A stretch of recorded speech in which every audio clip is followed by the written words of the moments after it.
In the dim light of a small monastery, nestled in the verdant valleys of 9th century Europe, sat a monk, hunched over a desk, quill in hand. His name was Benedict of Aniane, and though he may not be a household name today, his influence resonated across the Middle Ages, shaping the course of history in profound and lasting ways. At a time when the European continent teetered on the brink of chaos, threatened by invasions, internal strife, and a crumbling economic infrastructure, Benedict of Aniane emerged as a beacon of stability and reform. Benedict's early life was not that of a typical monk. Born in the region of Septimania, in what is now modern-day France, he was the son of a Visigoth nobleman. Educated in the court of Charlemagne, Benedict initially pursued a path that seemed far from the cloistered life of monastic living. However, a near-drowning experience during a military campaign prompted a spiritual awakening, leading him to abandon his worldly ambitions and seek solace within the walls of monastic life. It was not long before Benedict distinguished himself as a reformer, driven by a vision of unity and discipline that he believed were essential for the revitalization of monastic communities. Europe at this time was a patchwork of disparate monastic traditions, each following loosely defined rules, leading to inconsistencies that weakened their spiritual and societal roles. Benedict proposed a unifying framework that would later be known as the Carolingian monastic reforms. At the heart of his reform was the insistence on uniformity and adherence to the rule of Saint Benedict, a set of guidelines that emphasized prayer, work, and communal living. Benedict's reforms could not have come at a more critical time. The Viking invasions posed a relentless threat, and internal divisions within the Carolingian Empire threatened its stability.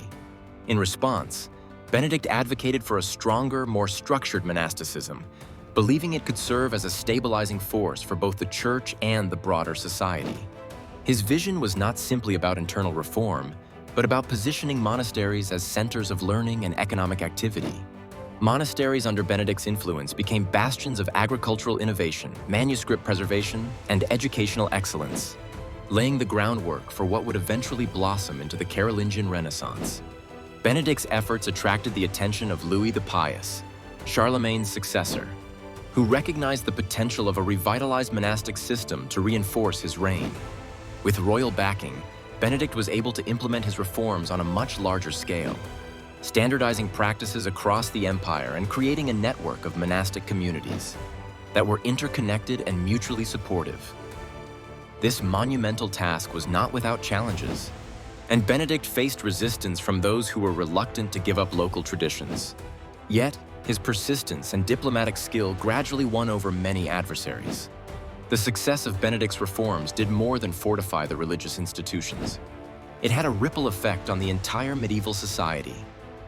Monasteries became refuges of peace and order in a time of widespread turmoil.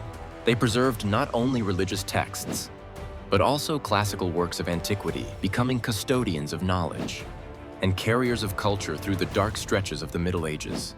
In this sense, Benedict of Aniane was not just a monastic reformer, but a savior of European culture in a time of crisis.